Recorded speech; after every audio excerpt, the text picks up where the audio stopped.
नमस्कार दोस्तों, मैं हूं शैलेश। दोस्तों, अपने जीवन में हमें बहुत ही प्रकार के अनुभव होते हैं। कुछ अच्छे होते हैं, कुछ बुरे होते हैं। कुछ ऐसा लगता है, जब बुरे होते हैं, कोई हमारा बिगाड़ता है तो हमें ऐसा लगता है कि उसको मार दूँ जाके, उससे बदला ले लूँ।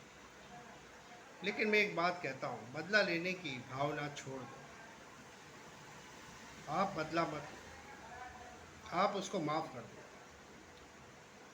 क्योंकि अगर आप उसको माफ़ करोगे तो सबसे पहला फ़ायदा ये होगा कि आपको अच्छी नींद आएगी। आपके मन में किसी के प्रति ईर्ष्या नहीं होनी चाहिए, चाहे पड़ोसी हो, चाहे दुश्मनी क्यों ना हो।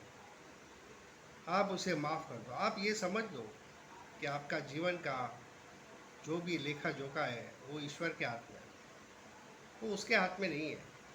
वो क्या आपका उखाड़ लेगा? कुछ भी नहीं उखाड़ पाएगा। अगर उसने कुछ किया है गलत तो आप उसे अपने लाइफ से निकाल दो, डिलीट कर दो उसको, उससे बात मत करो, लेकिन उसको माफ़ कर दो।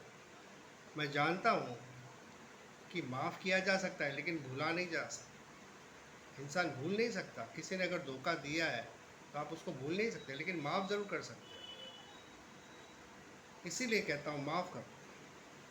इससे क्या होगा, आपको उसके प्रति जो खराब विचार आने बंद हो जाएंगे, क्योंकि आपने उसको माफ़ कर दिया है। अगर आपने उसको माइंड में रखा है कि मैं इससे बदला लूँगा, तो वो हमेशा एनर्जी आपका वेस्ट करेगा। आप फिर प्लानिंग करेंगे उसको कैसे आप नीचे गिराए। इस सब में बहुत टाइम वेस्ट होगा, एनर्जी वेस्ट होगा, आपको नींद नहीं आएगी। तो ये सब मत करो, इसको हटा दो। दूसरा यह है कि अगर आपने माफ़ किया तो आपके बहुत सारे कर्म जो खराब है वो ईश्वर भी माफ़ कर देगा। ईश्वर भी आपको जब ज़रूरत होगी तब आपको मदद करेगा। इसलिए माफ़ करना सीखो, बहुत ज़रूरी है। इंसान माफ़ ही नहीं कर पाता, यही प्रॉब्लम है। इसीलिए माफ़ करना सीखो। जब कोई आपको गाली दे तब भी आप उसको माफ़ करो। एक बार एक इंसान को समझ में नहीं आ रहा था, वो बुद्ध के पास गया।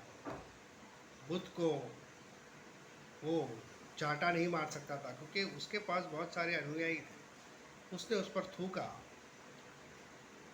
बुद्ध शांत रहे। बुद्ध का जो शिष्य था आनंद, जो उसका सखा भाई था, उसको बहुत गुस्सा आया, लेकिन बुद्ध ने उसे शांत रहने के लिए कहा। वो आदमी चला गया। बुद्ध ने उसको कहा, और कुछ करना चाहते हो, कहना चाहते हो? वो वहाँ से चला गया। उस आदमी को रात भर नींद नहीं आई कि मैंने बुद्ध पर थूका, लेकिन उसने एक शब्द नहीं कहा। आनंद ने जब पूछा बुद्ध से कि आपने ऐसा क्यों कहा, तो बुद्ध ने कहा कि उसके पास और कोई भाषा नहीं थी बोलने की, इसलिए उसने मुझ पर थूका, अपना गुस्सा ज़ाया किया। लेकिन तुम देखना, वो पश्चाताप की अग्नि में जलेगा, फिर आएगा। दूसरे दिन वो फिर आया और उसने उसको माफ़ी मांगी। साइलेंस में बहुत ताकत है दोस्तों। हर किसी को रिएक्ट मत करो, हर किसी को जवाब मत दो, खाली सुनो। ज़्यादा कुछ मत रिएक्ट करो, क्योंकि आप रिएक्ट करोगे तो बात बिगड़ जाती है। कोई आदमी आकर आप पर चिल्लाता है, आप खाली सुनो ध्यान से, वो 5 मिनट में शांत हो जाएगा। अगर आपने एक शब्द भी बोला तो झगड़ा बढ़ जाएगा। आप खाली सुनो शांत से। वो अपनी भड़ास निकालने आया है, उसको निकालने दो, ऑटोमेटिक शांत हो जाएगा। आप कुछ भी मत करो अपनी तरफ से।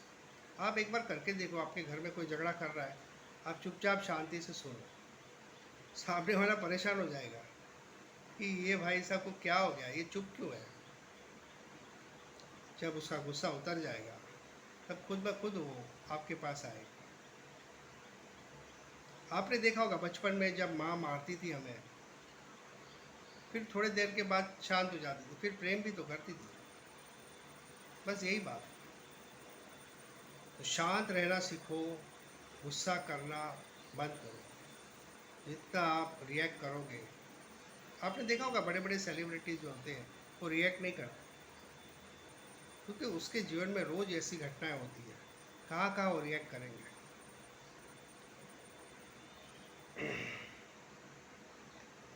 ये बात हमेशा ध्यान में रखें। आज के वीडियो में इतना ही। वीडियो अच्छा लगे तो लाइक और शेयर सब्सक्राइब ज़रूर करना है। जय हिंद, वंदे मातरम।